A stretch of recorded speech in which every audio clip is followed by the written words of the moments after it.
ایھا الطلبۃ الاعزاء، السلام علیکم ورحمۃ اللہ تعالی وبرکاتہ۔ استمعوا ترجمۃ العبارات بالعربیۃ والاردیہ ایضا۔ بسم اللہ الرحمن الرحیم۔ خص اللہ رسولہ المجتبی بالفضائل العظیمہ، اے اعطى اللہ رسولہ المختار فضائل عظیمۃ خاصہ، یعنی اللہ تعالی نے اپنے چنیدہ رسول کو عظیم و خصوصی فضیلتوں سے نوازا۔ وَأَثْنَى عَلَيْهِ ثَنَاءً كَثِيرًا، اے مدحًا کثیرا، یعنی آپ کی بہت تعریف اور ستائش فرمائی۔ وصف قلبہ فقال ما كذب الفؤاد ما رأى، اے ذکر قلبک فقال ما انکر قلب النبی صلی اللہ علیہ وسلم ما رأى ببصرہ من صورت جبریل علیہ السلام، یعنی آپ کے دل نے انکار نہ کیا اس کا جو کچھ آنکھوں نے دیکھا۔ ومدح لسانہ فقال وما ينطق عن الهوى ان هو الا وحی یوحى، اے وقال مادحا لسانہ صلی اللہ تعالی علیہ وسلم انه لا يتكلم بهوى نفسه بل يتكلم بما يوحى الیہ، یعنی حضور کی زبان مبارک کی ستائش کرتے ہوئے فرمایا کہ زبان خواہش سے گویا نہیں ہوتی، ان کا کلام تو نہیں ہوتا مگر وحی الہی۔ وذکر نور بصرہ فقال ما زاغ البصر وما طغى، اے قال ذاکرا ومادحا نور بصرہ صلی اللہ تعالی علیہ وسلم ما عدل بصر رسول اللہ صلی اللہ علیہ وسلم عن رؤیت العجائب وما طغى، اے ما جاوز ما امر برؤیتہ۔ آپ کی نگاہ کا ذکر کرتے ہوئے فرمایا کہ وہ نہ ٹیڑھی ہوئی اور نہ ہی حد سے بڑھی۔ وقال عن وجہہ قد نرى تقلب وجهك في السماء، اے وقال واصفا وجہہ صلی اللہ علیہ وسلم قد نرى تقلب وجهك في السماء، اے نرى انك تردد وتصرف نظرك في جهة السماء، یعنی ہم دیکھ رہے ہیں کہ آپ بار بار اپنا رخ آسمان کی جانب متوجہ کرتے ہیں۔ وعن ظہرہ وصدرہ الم نشرح لك صدرك ووضعنا عنك وزرك الذي انقض ظهرك، اے وقال فی ظہرہ وصدرہ صلی اللہ تعالی علیہ وسلم الم نشرح لك صدرك۔ الاستفهام فی الآیت للانکار، فالمعنى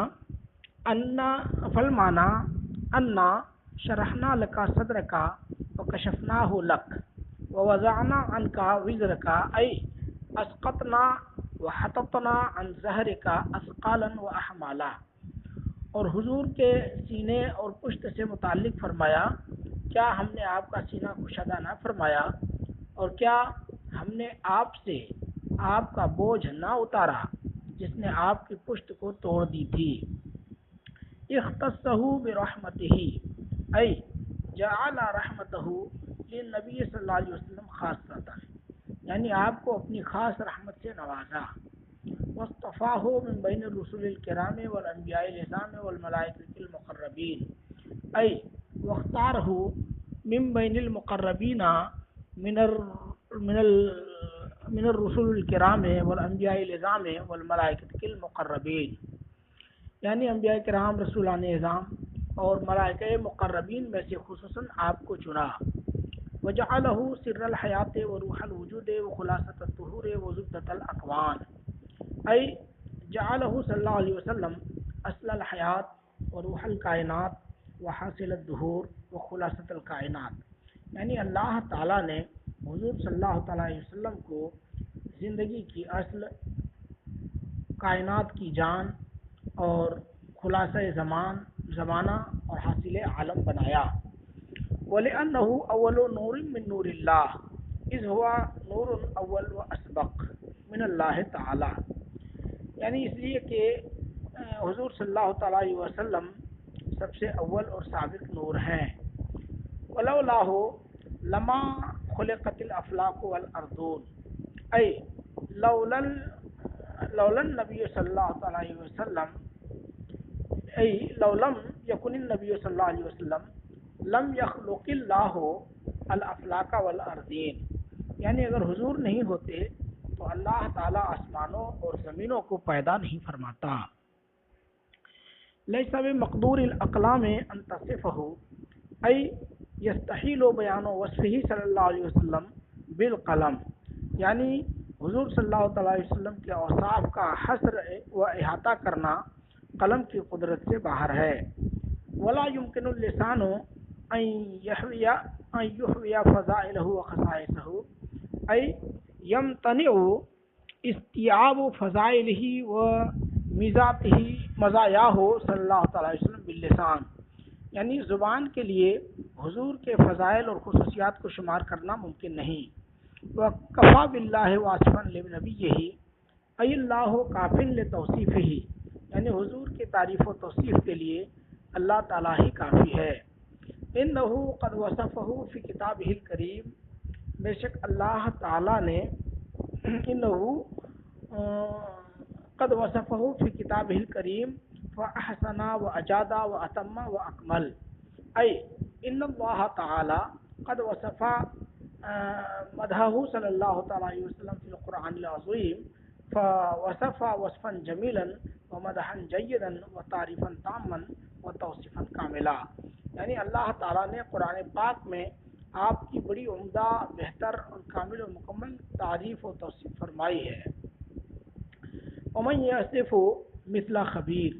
ای لا يمکن لأحد ولا يستطيع احد مدح النبی صلی اللہ تعالی علیہ وسلم مثل ما مدحہ اللہ، لأن اللہ تعالی علیم خبیر، یعنی حضور صلی اللہ تعالی علیہ وسلم کی تعریف و توصیف خبر رکھنے والے کی طرح کون کر سکتا ہے، خبر رکھنے والے اللہ کی طرح کون کر سکتا ہے۔ یقول عمر بن الفارض رحمہ اللہ تعالی، حضرت عمر بن فارض رحمۃ اللہ تعالی علیہ کہتے ہیں، ارا کل مدح فی النبی مقصرا وان بالغ المثنی علیہ واکثرا۔ یقول الشاعر فی هذا البیت، انظروا ان کل ما مدح به النبی صلی اللہ علیہ وسلم قاصر وقلیل ضیق، وان بالغ المادح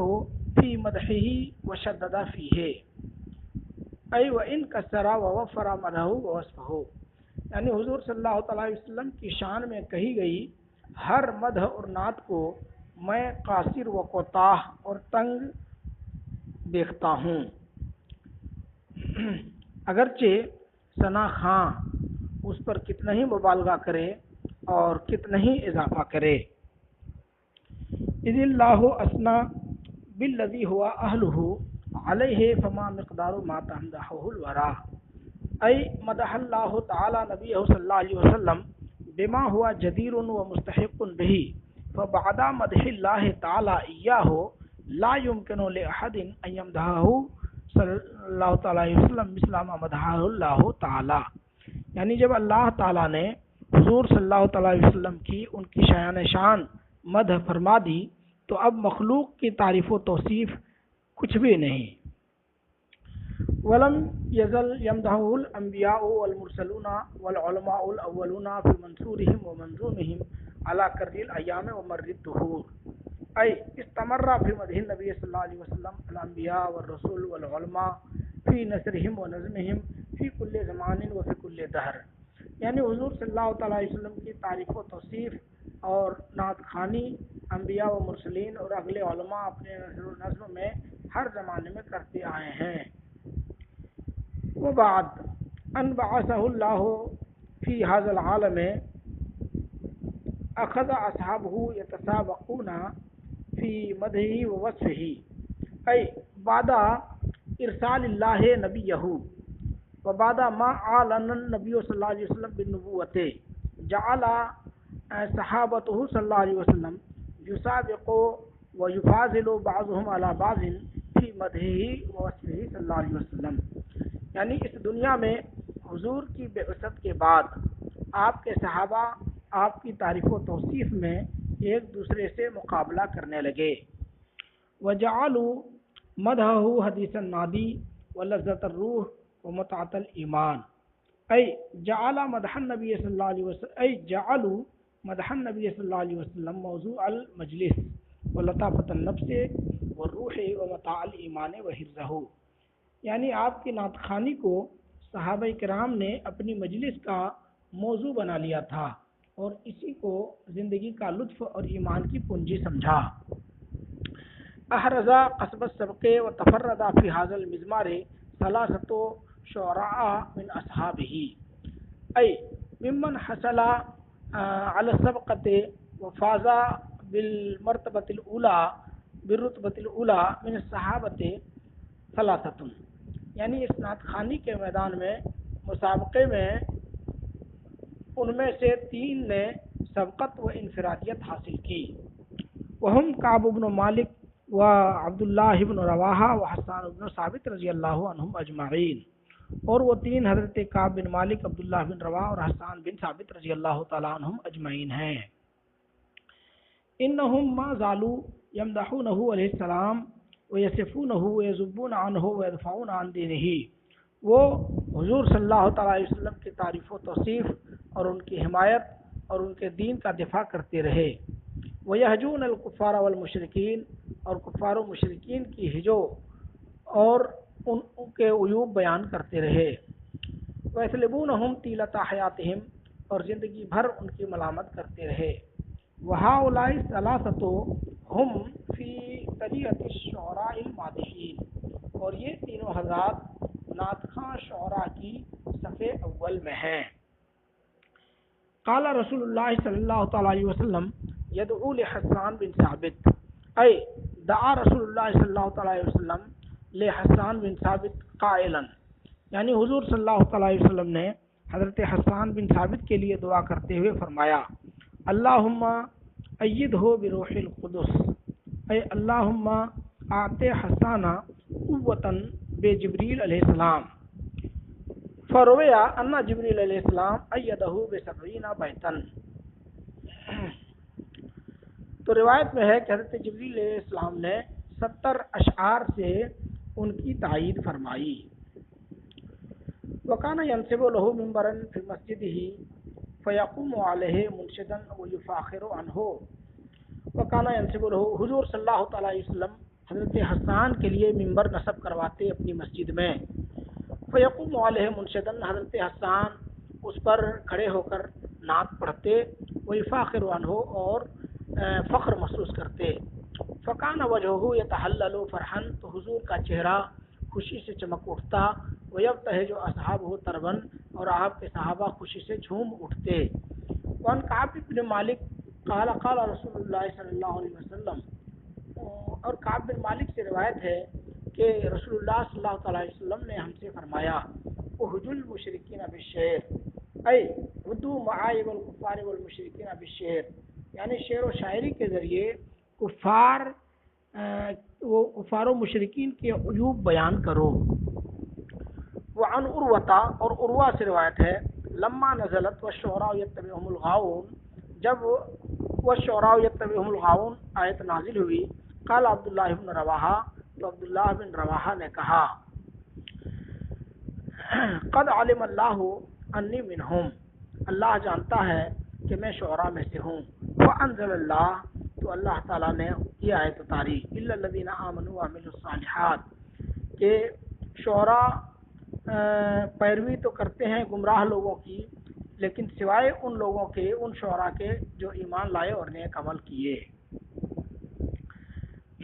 انتہا الدرس۔